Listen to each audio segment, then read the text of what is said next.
Live from downtown Detroit, Local 4 News at 11 starts now. Welcome to Thursday night. I'm meteorologist Andrew Humphrey. A bit rainy in some areas tonight, but all that rain is slowly fading away. What can you expect in the morning? We'll talk about that. And of course, your Friday and weekend forecast and some higher temperatures on the way coming up. Congresswoman Rashida Tlaib slamming President Trump tonight after being barred from entering Israel. You know, I'm not out there just having this kind of hate agenda and pushing this through. That's what he's doing. The international controversy and how the president is responding.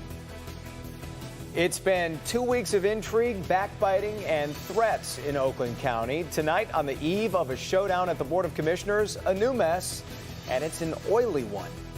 Longtime Oakland County Executive Brooks Patterson was laid to rest today, but the fierce battle to replace him has pitted Democrats against each other. And now you can expect a legal challenge from Republicans. And on top of that, a Sheriff's Department investigation into a big cleanup at the County Board of Chambers. Mara McDonald is live in Pontiac tonight. Mara, a lot going on here, including a very bizarre incident. Kimberly, first off, let's just say that Oakland County has seen political turmoil in the last 2 weeks, the likes of which it has never experienced. And one of the employees here at the Board of Commissioners was so upset by all the skullduggery that's been going on around here, she thought it would be a good idea to haul out the olive oil, maybe with some essential oils mixed in, and essentially anoint all the furniture in the Board of Commissioners auditorium, the offices, the chairs, the door jambs, in order to try and move the bad energy out. It has been 2 days of a cleanup at the county to try and rid all 249 chairs in the auditorium, 34 leather chairs the commissioners use, plus an additional 19 chairs in a conference room of the essential oils an employee used to try and move the bad energy out of the building. And while her intent was not to cause harm, it's just the latest in the increasingly bizarre battle to succeed L. Brooks Patterson. It all started last week at Patterson's public viewing when Treasurer Andy Meisner went public with complaints about the Board of Commissioners and how its chair, fellow Democrat Dave Woodward, had the votes to be appointed executive and fulfill Patterson's term. Woodward even resigned his commission seat in order to interview and get the appointment. Well, fast forward to tonight. Woodward, under pressure, has removed himself from contention and intends to resume his place on the board even though he resigned, which may or may not be legal. Expect the Oakland County Republican Party to file a lawsuit in the morning. If Woodward is able to take his place on the board, Democrats will have a one-vote majority and will be theoretically able to appoint a successor. Back here live, on top of all of that, tonight, someone has gone to the Oakland County Sheriff's Department to file a police report asking the sheriff to investigate Commissioner Shelley Tlaib over some texts that she sent, questioning whether she is violating FOIA laws as well as the Open Meetings Act. We're live in Pontiac tonight. Back to you. Just bizarre, one thing after another, Mara. So what are you hearing from your sources about who might be appointed? Well, for starters, Kimberly, that name has changed multiple times over the last 2 weeks. Every time you hear we've got a deal, all of a sudden the next day the deal is dead. Yeah. That said, what we're hearing tonight is that there would appear to be a consensus among Democrats that they would appoint potentially the mayor of Ferndale, potentially a former state rep. Lots of names in the mix right now. At this point, who knows? Right. Back to you. We'll stay on top of it, Mara. Thank you. And tomorrow's Board of Commissioners meeting comes just hours after longtime Oakland County Executive L. Brooks Patterson was laid to rest. Family, friends, and even some political opponents paid their respects to the man who served Oakland County for most of his life. Patterson died after fighting pancreatic cancer for most of this year. He was 80 years old. Detroit Congresswoman Rashida Tlaib with words tonight for both President Donald Trump and Israel. This follows Israeli Prime Minister Benjamin Netanyahu blocking her congressional visit there because of her support to boycott the country because of its treatment of Palestinians. Now many wondering if the president urged Israel to step in against his new political enemy. It's a really disservice to all of us that want to see peace there. Congresswoman Rashida Tlaib firing back tonight at Israel's decision to bar her from visiting there as several other American politicians have in recent days.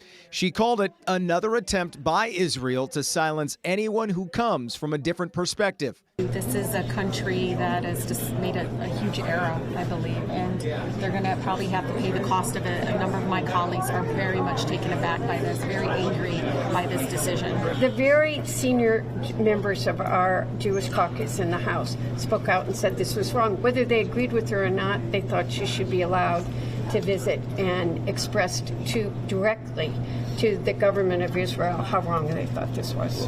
Last month, Israel said she and Representative Ilhan Omar would be allowed to visit, but this morning, President Trump tweeted that would show great weakness by Israel and said the two women, quote, hate Israel and all Jewish people. I act, not just tweet out. I actually act on behalf of Americans that truly believe that they have to have access for opportunities, and that they haven't truly felt like they have a seat at the table. I really believe that it would be a terrible thing for Israel. I think it would show a terrible sign.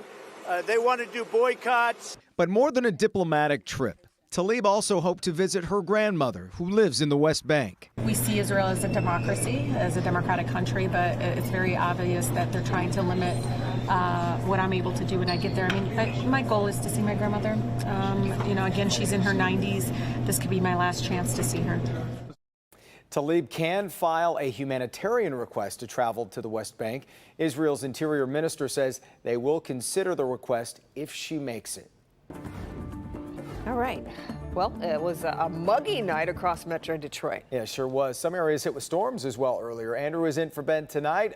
Any more storms moving in, Andrew? Kimberly and Jason, the good news is no. The showers and storms we had earlier this evening when you joined us at 4, 5, and 6, they have all now faded away. We have mostly cloudy skies out there, mild, but not oppressively humid, thankfully. We have temperatures in the middle and upper 60s, 68 over at Metro Airport, 66 in Pontiac, and you'll notice the temperature and the heat index, one in the same. So a reasonably comfortable night for tonight with more clouds overhead, but it remains dry. 68 over in Port Huron. Good evening to you. A little bit cooler in Lapeer with 62 degrees. We can sleep with the windows up in Ann Arbor safely with temperatures around 66. Same thing here in Detroit with temperatures down to about 63 by dawn tomorrow and a dry commute when you wake up on Friday morning. Friday afternoon, any more showers? How hot does it get this weekend? Yes, I've got some higher temperatures in your weekend and 7-day forecast coming right up. All right, Andrew. A local business targeted by thieves. New surveillance video here shows the duo teaming up to steal thousands of dollars worth of equipment. Jermont Terry talked with the business owner tonight. He's live in Dearborn Heights with more on this story. Jermont? Jason, this owner is a little baffled because this happened while the sun was still out along busy Van Born. Now, this is the business right here. The owner, he keeps a trailer parked out back. Now, this is always locked and stocked with the equipment. However, the crooks, they didn't really care about this or the fact that there are cameras rolling all around them. For just over a decade, Nevins Glass has operated here in Dearborn Heights. Owner Sam Anuti received a huge loss this week when this SUV pulled up after hours. It set us back a lot. Watch as the driver got out and with some type of tool, he easily cut the heavy-duty lock to the trailer. Within seconds, he started filling his SUV with everything Sam worked so hard for. Broke my heart. But it also left Sam with a huge void. Cameras are visible with bold signs letting you know they are recording. Yet these thieves still loaded up everything in that trailer. Sam's convinced it proves one thing. Honestly, I think they really don't care. The video shows Sam arriving the next morning to find the trailer wide open. Like, no.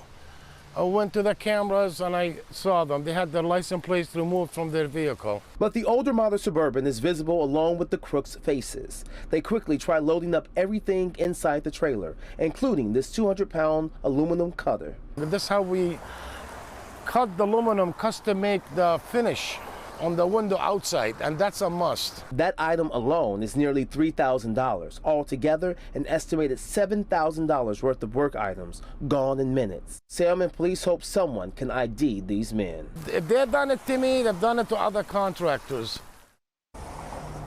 And that's why they want to catch these people. There's no reports that these men ripped off any other contractors or businesses this week, but Dearborn Heights police, they really want to catch them. Of course, if you know anything, give them a call. Reporting live in Dearborn Heights tonight, Jermont Terry, Local 4. Okay, Jermont. Royal Oak police apologizing tonight for stopping a black man for allegedly looking too suspicious. It all started when a woman called 911 saying the young man was looking at her. He's an African-American male, and I don't know what his deal is, but it's really not, it's making me not feel very comfortable at all. A witness recorded the entire interaction with police. The video quickly went viral and has been seen more than 700,000 times. The young man stopped was 20-year-old Devin Myers, who was walking to a restaurant when the woman called 911. Police questioned him for 19 minutes. Today, Myers and his attorney met with the Royal Oak police chief. I will hope that, younger African-American kids or even other minorities or even white kids, nobody will have to go through that again over a suspicion call. Royal Oak police released a statement saying what happened was not acceptable and that the supervisor has been disciplined. A heavy police presence in southwest Detroit tonight as police search for the third suspect involved in the armed carjacking of an off-duty police officer. Officers rushing inside this home, knocking down doors and busting through windows. The suspect was not there, though, and no arrests were made. Tomorrow marks 1 year since Aretha Franklin died after a battle with pancreatic cancer. A free benefit celebration featuring a musical tribute will be held to honor the Queen of Soul tomorrow night at the Aretha Franklin Amphitheater. The program starts at 7 p.m.